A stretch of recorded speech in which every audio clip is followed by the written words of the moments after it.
Hey, so this is the second day of the 24-hour Lemons race from Gingerman Raceway in South Haven, Michigan, May of this year. This is starting off at about 8:30 in the morning. There's only an hour and a half of running before the quiet time that they have at Gingerman on Sundays, 10 till 12.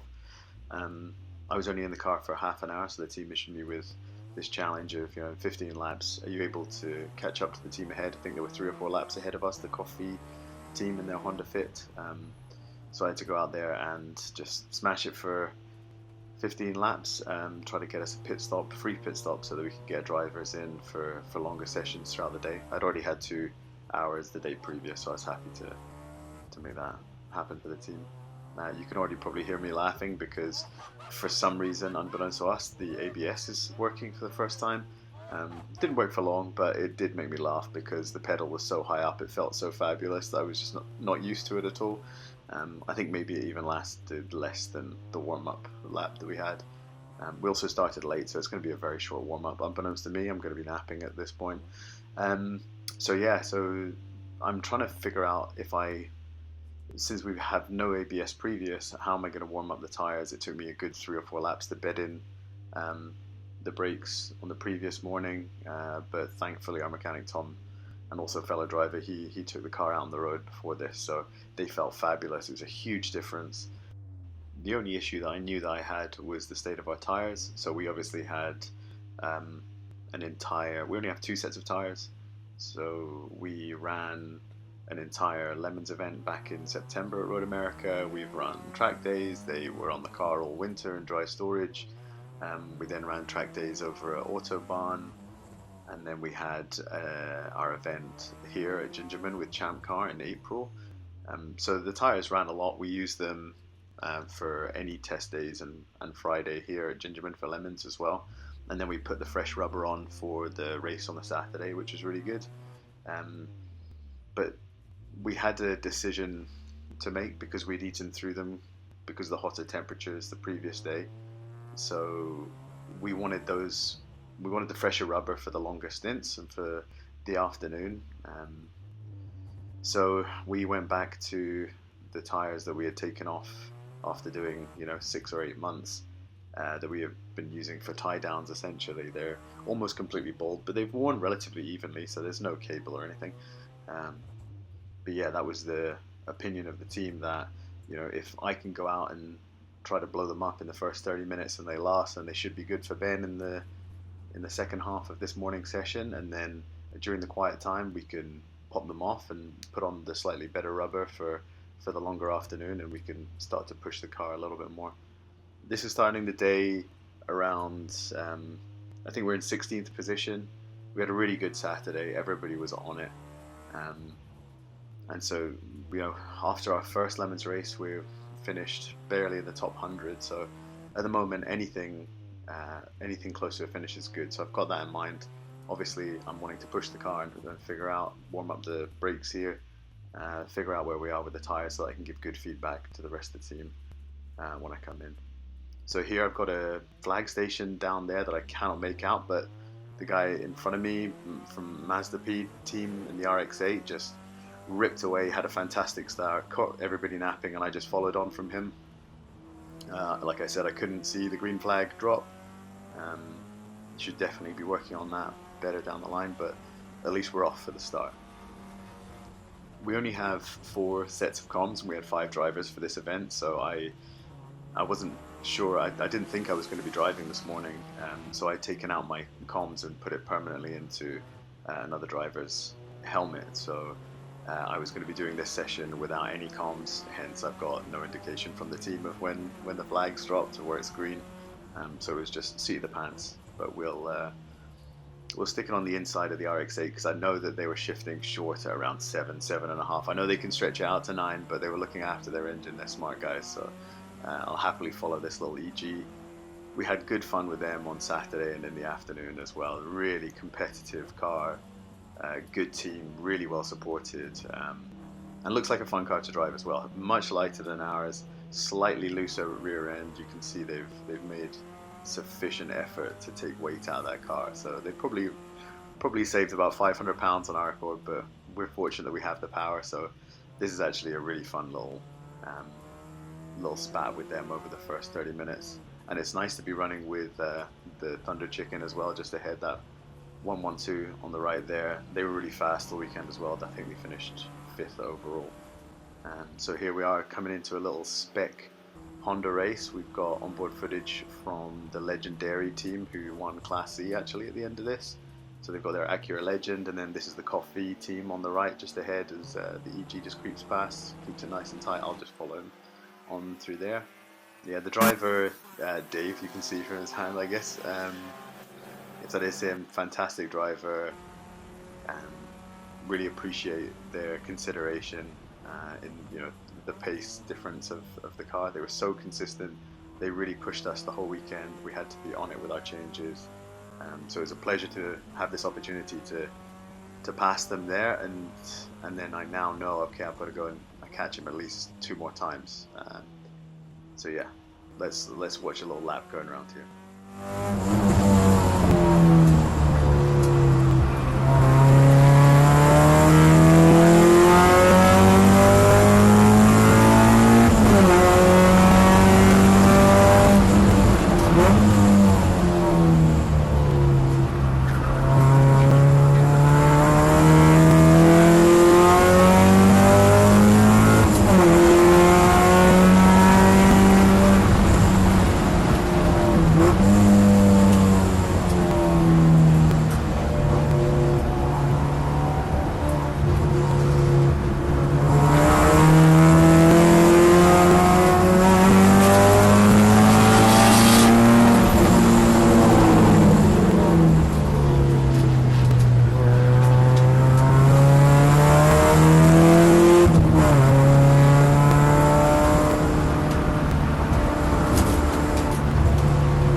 So already starting to notice the drop in performance from the tires. So you notice maybe dipping a little toe onto the grass on the inside to help rotate the car. Also not having any rear view camera, you can't see how close the Civic is, but you can tell because I'm already moving offline to try and break the toe.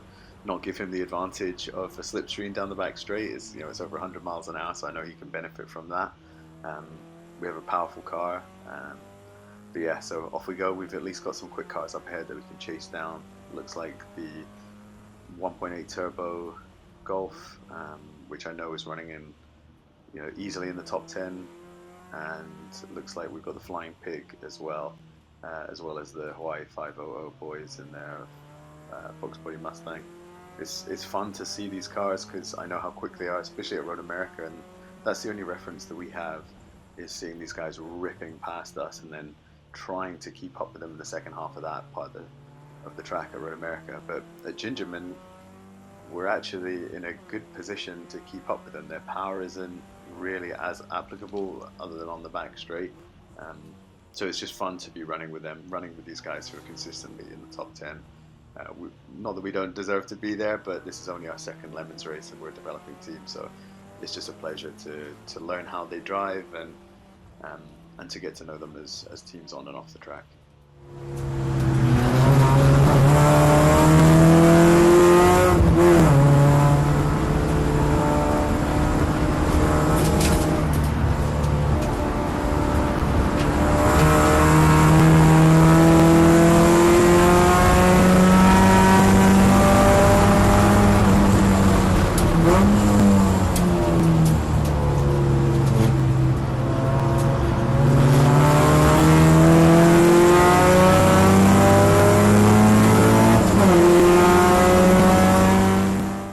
Great to see that Golf spitting flames out the back. They've obviously got a monster turbo on there that's working for them. It's keeping them well ahead down the back straight. So I'm just going to place the car half and half, in their mirror just to show that I'd like the inside, and I'm just going to get squeezed a teeny little bit there that just keeps me narrow, unable to get onto the throttle. It's good racing by them. They hold the line, they hold the corner, so they're well within their right. So I'll just hang out in their mirror just so that they know that I'll probably be on the inside again. Just to keep me in mind, and we'll just see how they drive. They've got a little bit of traffic up ahead, so we'll follow them, just try to drive in their mirrors as much as possible. just help them to be aware of where we might be. We'll just negotiate traffic here, but you can see the speed differential between classes. These guys ahead are running an A.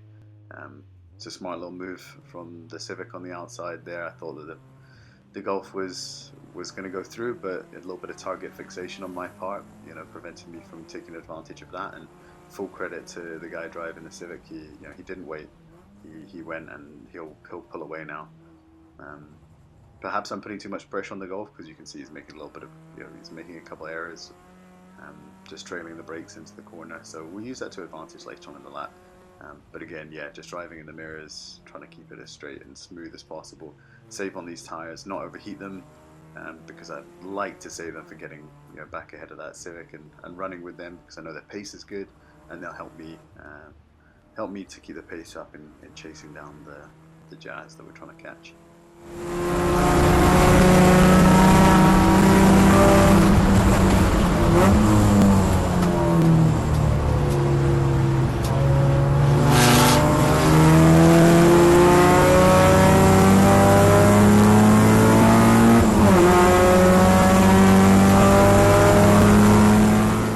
So we know this Golf is fast and the turbo is spooled up, so I'm not going to try and make the pass on the inside this time, because he might be good on the brakes. So what we're going to do is we're just going to feint the low pass onto the inside, wait for him to go long, and then we'll be on the throttle nice and early. We'll depend on his turbo lag a little bit, and sure enough, when he gets a change here, we see the traffic move over to the right hand side, so we'll make sure that we're over to the left.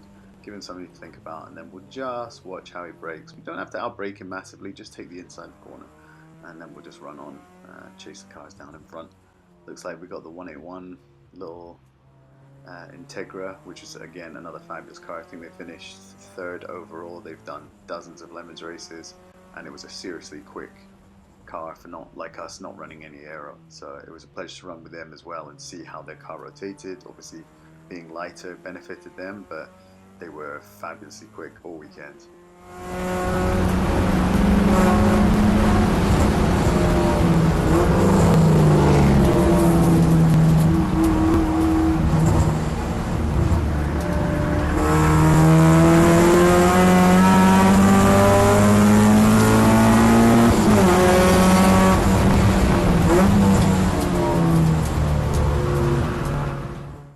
It's nice to have the benefit of the power running up into 7, so that we can at least secure the inside line nice and early, so that we don't compromise our exit. Short shift up to 4th. Cornfield Crusaders from Road America last year, nice to see them again on track. And then we'll just be a little bit patient negotiating these cars.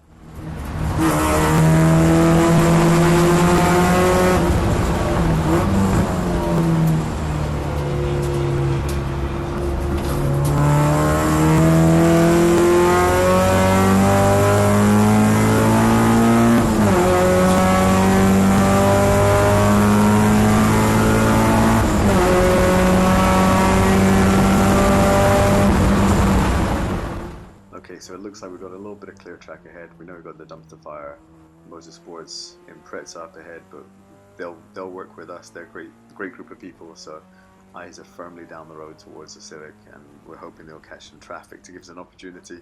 But yeah, it gives us a good opportunity with Dumpster Fire that we can ride on board with them. They stream their whole races the whole weekend. Huge credit to them and the team. They have a lot of drivers coming in and out, so they've got a lot more to manage logistically. But it's great to have the quality of the footage, and it's always nice to see the car from third person perspective. It's not often we get the pleasure. I'm normally either in the paddock or in the driver's seat, so it's nice to see it shifting and moving through traffic comfortably.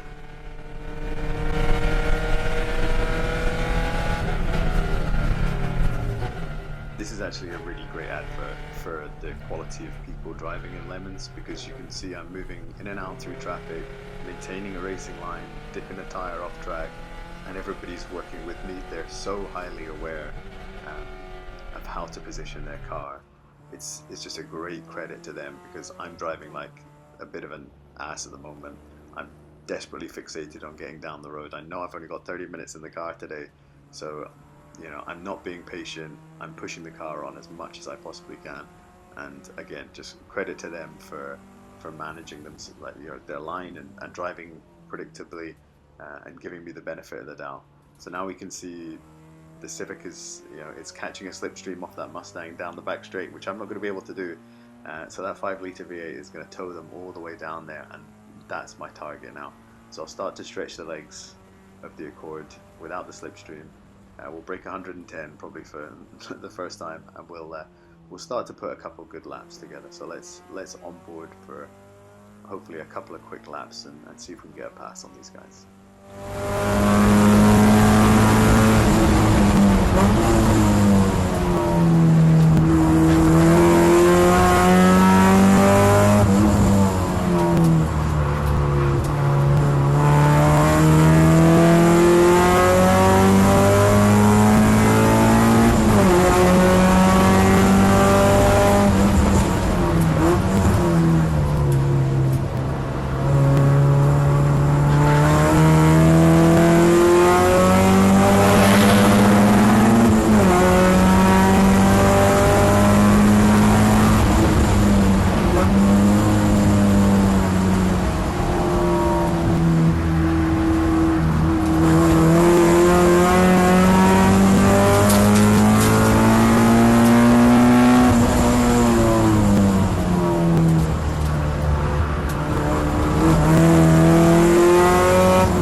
So it looks like there's going to be some traffic up ahead, so it's unlikely with them moving over to the right that I'm going to get a good opportunity to pass, even under braking. I know the car in front is light, so it's going to brake well, so we're going to back off a little bit, wait and try to get on the power earlier, take more of a racing line. They're going to go narrow.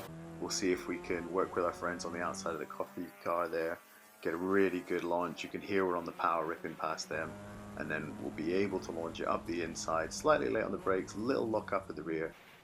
Just modulate, trail off, and then off we go down the road. So we passed the Civic, now it's just the Mustang that's next.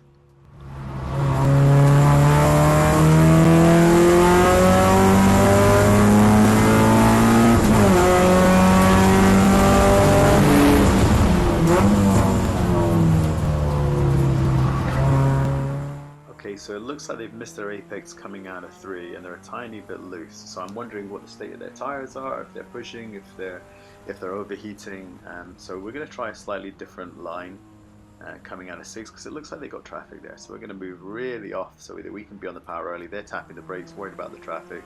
We're going to move over to the right, just dip our toes off, and just make sure that we're well within the realms of safety there. So we'll back off nice and early, but they know we're putting the pressure on now. So let's see if we can push them into a little mistake, see if we can push them long into a corner, or just be in their mirrors enough that they're looking there rather than focusing on their apex.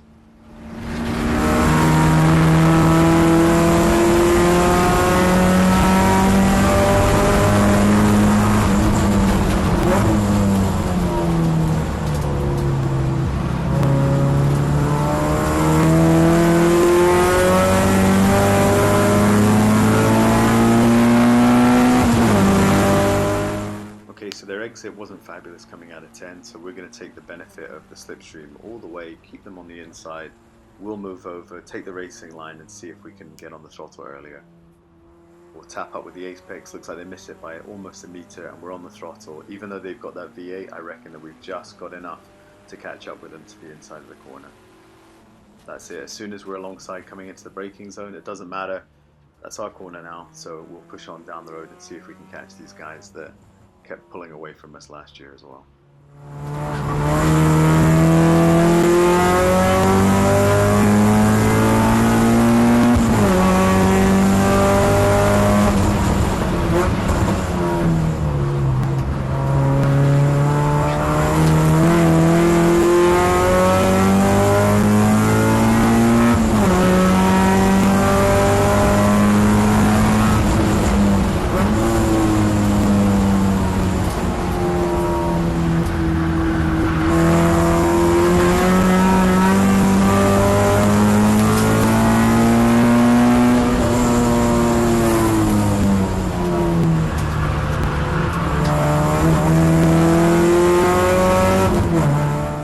So these are two really fast teams in front. I think the Mustang finished 13th overall ahead of us, and then the 318 Ti BMW out front finished in the top 10 as well. You can see the Mustang's dipping a little wheel off, so we're going to back off from them, see if we can get a good run down the back straight.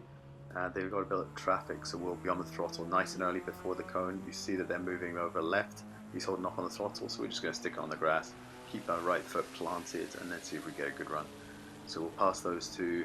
It's probably a little bit too risky with the Mazda up front, so we'll just rest off nice and early, make sure that we get a good exit again. So we'll take the slipstream, hug it up onto the inside of the apex and be on the throttle. Full credit to the Miata driver for just keeping it central.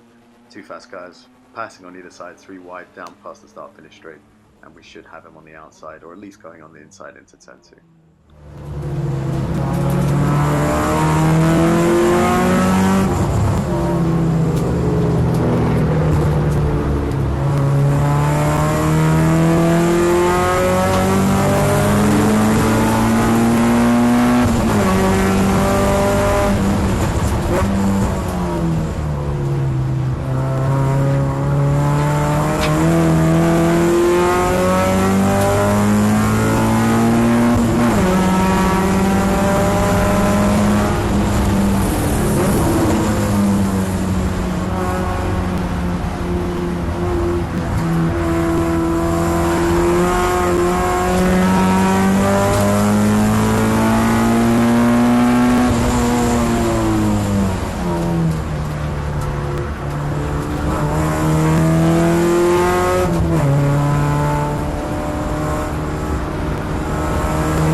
Sure if you could hear in the previous 4 or 5 corners, you can definitely see by my exit speed of 10 that I've overheated the tires with running consecutive quick laps. So I think it's now in my mind that maybe I'm running the risk of ruining these tires before our next driver can get in for an hour.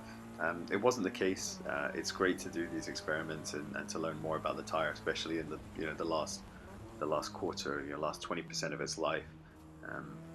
So we learned that these tires can actually, last. The performance drops off, yes, and it's easier to overheat them, but their life is extensive. Like these are the Falcon Azina RT615s, and they actually, once they cooled off here, they were fabulous. But this is all new information to me in the car at the time, so I'm. At this point, I know that I've overtaken the cars I need to overtake. I'm chasing down the Jazz for the 3rd time, which is what we need. So in the next 4 or 5 laps, I just need to preserve what I've got, keep and maintain a good enough pace, and then deliver the car in a good condition so that our next driver, Ben, can take over and do the business. So I'm going to ease off, and you'll see the delta drop. And I'm probably going to manage the gap to those leaders behind, and probably run consecutive 155s and try to keep them behind. I think is the objective now.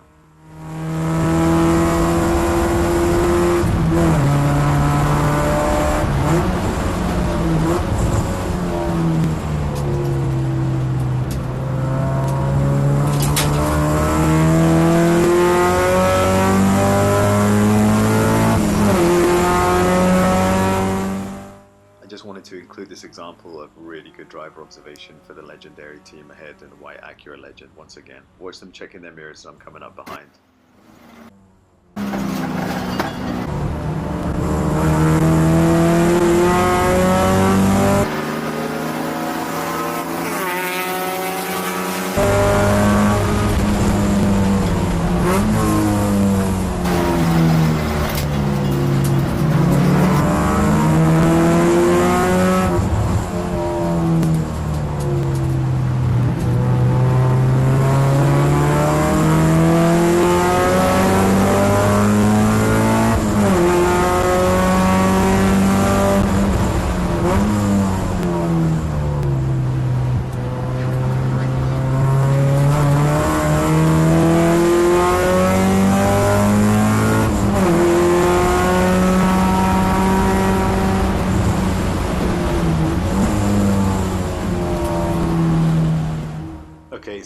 this is definitely the biggest mistake I made.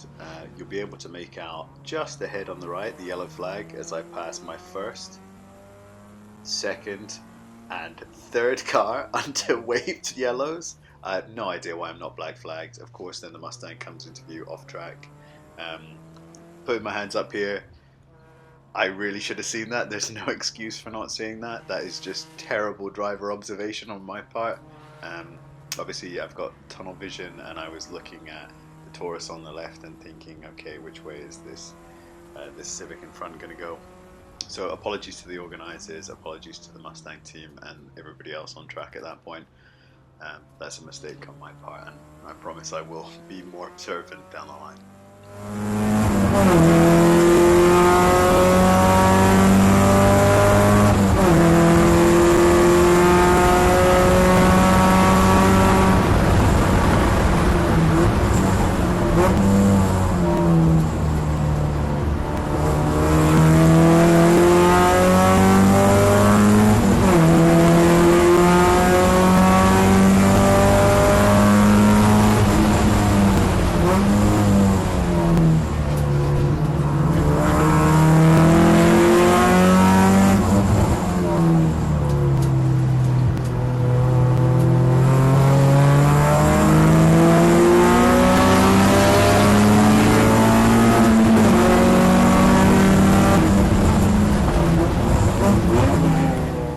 Some really good sounding cars on this track.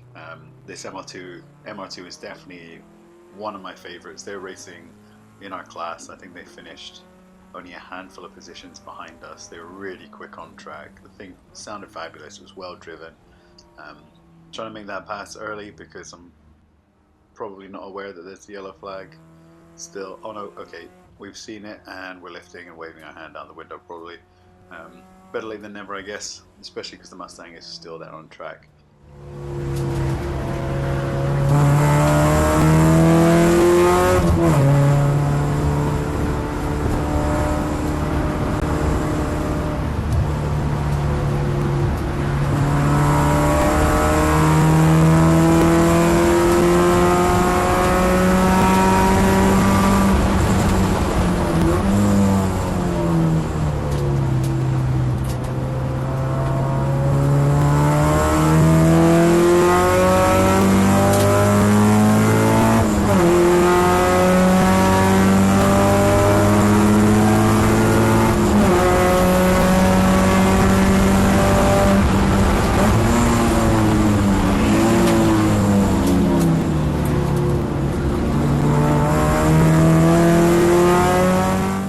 Another shout out to the 411 team there in the Triumph TR7.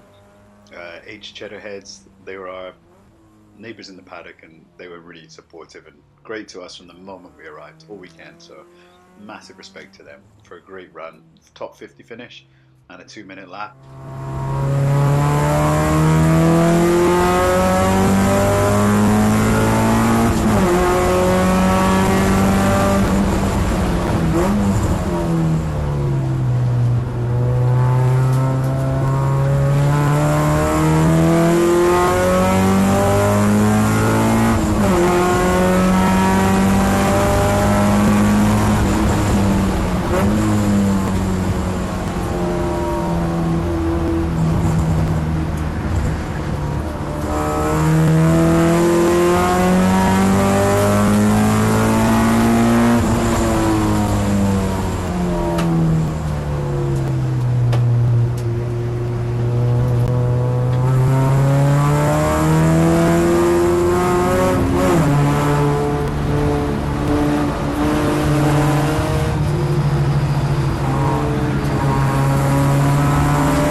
despite being on the scrub tires, missing the green at the start, but just managing to make up for it.